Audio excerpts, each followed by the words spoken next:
Bonjour à tous, on se retrouve dans cette vidéo en communication pour aborder ce qu'est la communication non verbale.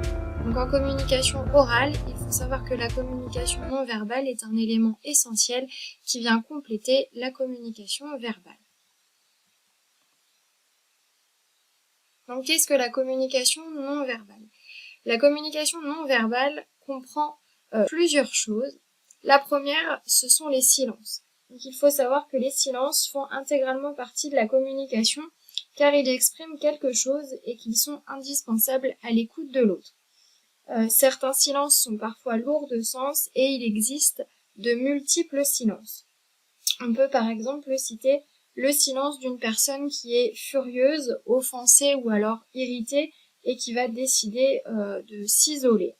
On peut également citer le silence d'une personne attentive qui est en train d'écouter l'autre et qui va l'écouter jusqu'au bout pour comprendre ce que la personne veut lui dire pour recevoir le message dans son intégralité.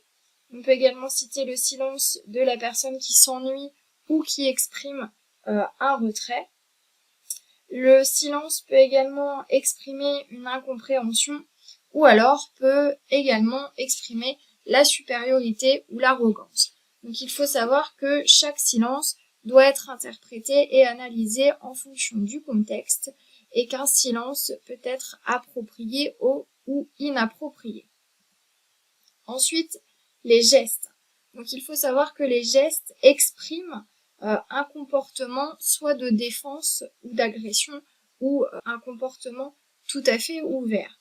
Donc on retrouve par exemple dans les gestes un hochement de tête en avant qui signifie l'approbation.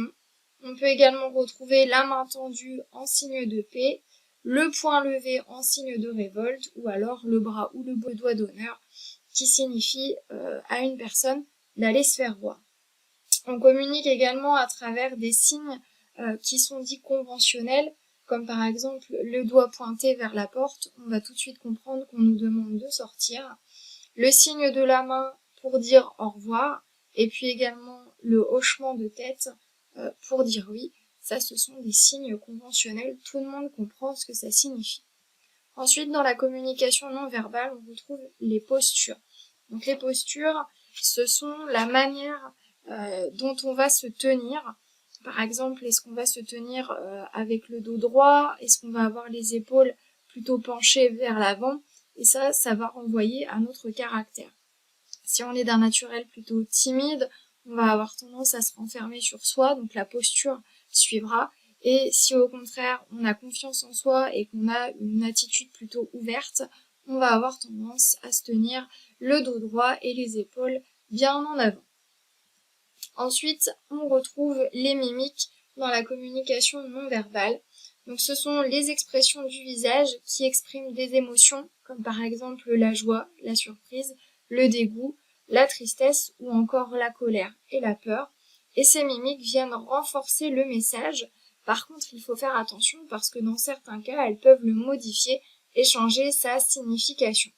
Exemple de mimique, par exemple le clin d'œil qui va indiquer que ce qui est dit n'est pas forcément pris au sérieux et que vous êtes en train de faire une petite blague. Le regard soutenu va renvoyer une intention hostile ou alors une trop grosse confiance en soi. Et puis cette fois-ci un regard panoramique qui va être destiné à impliquer tous les interlocuteurs auxquels vous vous sentez adressé pour que tout le monde se sente concerné par ce que vous êtes en train de dire. Un regard fuyant également transmettra l'information que vous manquez de confiance en vous. Donc il faut savoir que le regard, c'est la partie du corps qui exprime le plus de nous-mêmes. Ce n'est pas pour rien que l'expression dit que les yeux sont le miroir de l'âme. Donc il faut faire très attention à la manière dont on regarde les gens. Ensuite, la tenue, on retrouve la tenue dans la communication non verbale. L'apparence correspond à l'allure générale d'une personne. Donc ça passe par le vêtement, la coiffure, le maquillage et les accessoires. Et il faut savoir que le choix de notre tenue n'est pas anodine. À travers celle-ci, on veut donner une certaine image de nous-mêmes. Et donc, on va renvoyer l'image, mais celle-ci ne sera pas forcément perçue comme on le souhaite par les autres. Donc, il faut faire également attention avec la tenue dans le domaine professionnel, on essaye d'avoir une tenue adaptée au métier que l'on fait.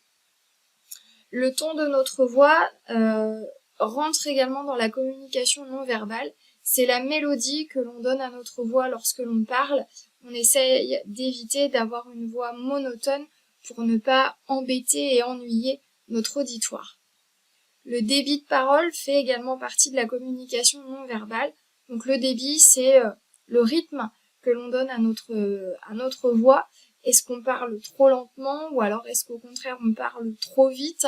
En général, quand on parle trop vite, ça traduit également un manque de confiance en soi. Donc il est très intéressant de trouver un juste milieu lorsque l'on parle, même si la situation est très stressante et qu'on a envie d'en terminer très rapidement. Au niveau des caractéristiques de la communication non verbale, donc il faut savoir qu'il est impossible de ne pas avoir de communication non verbale. Tout ce que je viens de citer précédemment se fait malgré nous, on n'en a pas toujours conscience et c'est pour ça qu'il faut faire attention et il faut essayer de maîtriser cette communication non verbale parce que parfois ça traduit nos émotions, nos sentiments malgré nous. L'information non verbale complète le message verbal. Et il faut savoir qu'on transmet beaucoup plus d'informations par le non-verbal que par le verbal. Et puis, il faut qu'il y ait une concordance entre le verbal et le non-verbal, sinon on ne comprend pas votre message. Si par exemple, vous dites oui de la voix et que votre tête fait un hochement de tête qui signifie non, il va y avoir une incohérence et une incompréhension du message transmis. Donc, quelques conseils pour maîtriser votre communication non verbale. Dans un premier temps, évitez les signes de nervosité qui peuvent être mal interprétés. Il faut apprendre à prendre la parole en public. Il faut savoir que ça s'apprend. Il faut également maîtriser votre posture pour montrer que vous avez confiance en vous et ne pas renvoyer une image mauvaise. Il faut également moduler le ton de votre voix. Ne pas parler trop vite, ne pas parler trop lentement, trouver un juste milieu et également utiliser un bon ton pour ne pas avoir une parole monotone.